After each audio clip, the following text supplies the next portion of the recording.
Chapter 30, Still Haunted, Still Here. It was supposed to be a new chapter.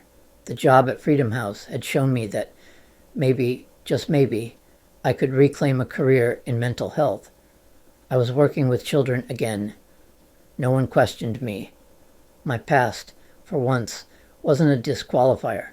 I had begun to believe that the world might finally see me for who I was, not who Anna claimed I had been. Then I was let go. No explanation, just an ending. The same old silence where there should have been reasons. I scraped by, living on unemployment for a few months, then had to reapply for Social Security disability. The shame of it crept in again, slow and suffocating. Was I back where I started?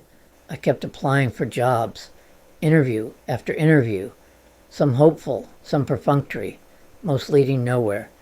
Then in early September 2024, a woman named Yannick called. RHD wanted to hire me. They'd chosen me from dozens of applicants. I felt a flicker of belief. Maybe the long shadow of 2004 was finally lifting. But of course, there was the background check.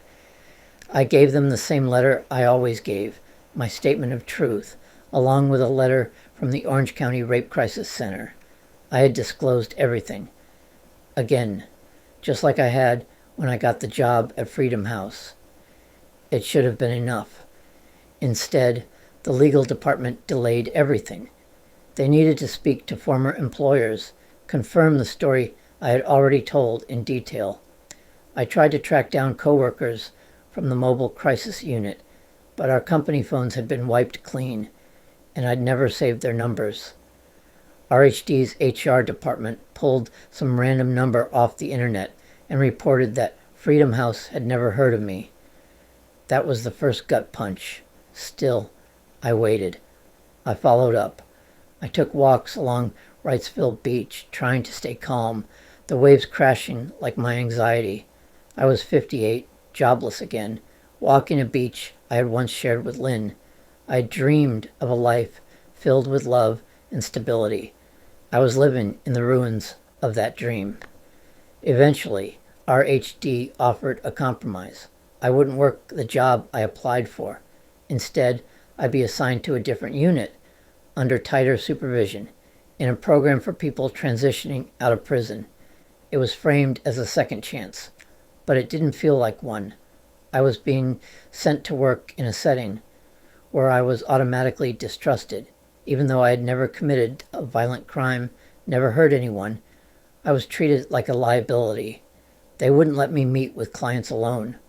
For a month, I was placed on administrative leave.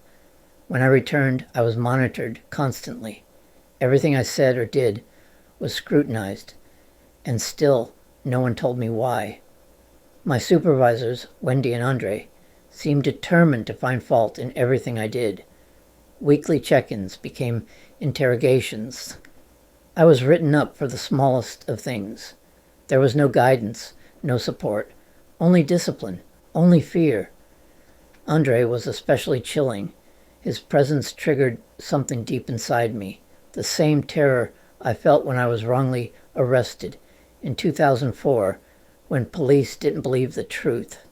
I had worked so hard to overcome that trauma. I had built a life back from the ashes, but here I was again, shrinking under the weight of unjust authority, re-traumatized by people who claimed to work in mental health. Eventually, I filed for ADA accommodations. PTSD is a recognized disability. I had letters from my doctors. I asked to be treated with dignity, but it was too late. They terminated me on March 14th, 2025. No more appeals. No more explanations. Just another door slammed shut. And for the first time in my life, I didn't feel the drive to help others.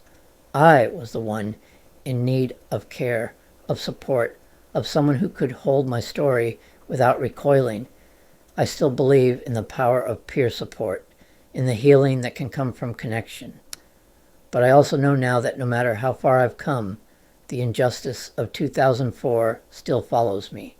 Not just in the legal records, but in the assumptions people could make or have to make when the legal department of a company is worried about liability issues, the boxes they check, the decisions they never explain. This book isn't ending with triumph, but it's ending with truth. I am still unemployed.